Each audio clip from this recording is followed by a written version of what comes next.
경인 하이텍고등학교 3학년 창우에게는 자신감이 없습니다. 자격증도 내신도 부족하지만 출석률만큼은 1등인 그가 선택할 수 있는 현실적인 길은 많지 않죠. M&H 엔지니어링의 실습생이 된 후 취업에 성공한다면 대학 진학과 병역 특례까지 지원받을 수 있다는 담임교사의 조언에 따라 창우는 인천 남동공단의 낯선 공장으로 향합니다. 창우와 함께 같은 회사에 배치된 절친 우재는 정반대의 성격이죠. 자신만만하고 자유분방한 우재는 상사에게 혼나도 크게 개의치 않으며 화장실에 숨어 혼자만의 시간을 갖기도 합니다. 취직이 어려우면 해병대에 입대하면 된다는 그의 태도는 창우와 극명한 대조를 이루죠. 한편 먼저 실습을 시작한 성민은 에이스로 불리며 모든 이의 기대를 받고 있고, 다혜는 특유의 밝고 현실적인 성격으로 동료들 사이에서 인기가 높습니다. 창우는 이 낯선 환경에서 용접이라는 새로운 기술을 배우며 작은 성취감을 맛보는데요. 첫 월급으로 막내 동생이 원하던 브랜드 치킨을 사주고 둘째에게는 무선 이어폰을 선물하죠. 하지만 일터는 그리 호락호락하지 않는데요.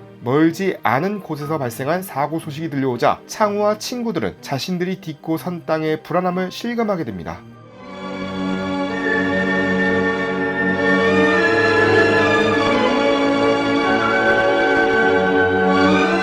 3학년 2학기는 이란희 감독의 두 번째 장편 영화인데요. 감독이 영화를 구상하게 된 계기는 1990년대 극단 활동 시절로 거슬러 올라갑니다. 당시 동료들과 함께 1988년 온도계 제조업체에서 수은 중독으로 사망한 청소년 노동자 문송면의 이야기를 연극으로 만들고자 했지만 무산된 것인데요. 세월이 흘러 첫 장편 휴가 개봉 후 산재 피해 가족 네트워크 다시는 관계자들과 만나던 중 감독은 현장 실습 중 사망한 김동준 군의 어머니를 만나게 되었습니다. 이 감독은 그 만남이 계기가 되어 두 번째 장편 영화는 현장 실습생 이야기를 해야겠다고 생각했다라고 밝혔죠. 하지만 3학년 2학기는 죽음에 집중하지 않습니다. 이 감독은 죽음의 기록을 계속 들춰보면서 시나리오를 쓰기 시작했지만 죽은 이의 친구였을 혹은 후배였을 청소년들의 삶을 그려보고 싶었다라며 여전히 살아남아서 일을 하는 그들은 어떻게 살고 있을까를 보여주는 것이 어린 나이에 노동을 시작하는 청소년들을 더 잘 바라볼 수 있는 방식이라고 생각했다라고 설명했죠. 영화 제작을 위해 감독은 2년여에 걸친 방대한 취재 작업을 진행했습니다. 직업계고 졸업생과 재학생, 교사, 특성화고 노동접 활동가,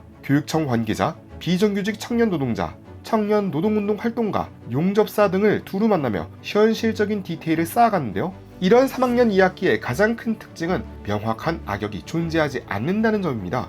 실습생을 다그치는 송대리도 아이들의 안전을 위해 회사에 안전장비 구입을 요청하고 느리고 산만하다고 평가하면서도 창우가 용접을 배우고 싶다는 의지를 보일 때는 이를 응원하죠. 창우의 어머니 현정도 남편이 없는 경제적 어려움 속에서 새 아들을 키우느라 바쁘지만 아들들에 대한 애정을 잃지 않습니다.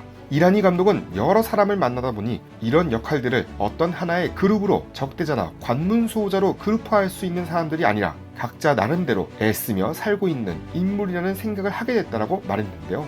실제 노동운동을 해온 활동가에게 현장에서 신입들에게 소리를 지르느냐고 물었을 때 위험해서 당연히 욕도 나오고 소리도 지르게 된다는 답변을 들었다며 현실의 복잡함을 그대로 영화에 담으려 했다고 밝혔습니다. 3학년 2학기는 화려한 볼거리나 극적인 반전이 없는데요. 대신 창우가 아침마다 공장으로 출근하고 점심시간에 동료들과 함께 밥을 먹고 퇴근 후 집에서 가족들과 시간을 보내는 일상의 반복을 차분히 따라가죠. 창우가 자신의 이름을 써넣는 장면들이 반복적으로 등장하는 것은 의미가 있는데요. 장례식장 V봉투에서부터 회사 출근부에 이르기까지 그가 쓰는 이름은 점차 또박또박해지죠. 이는 한 사람의 성장을 상징적으로 보여주는 장치입니다.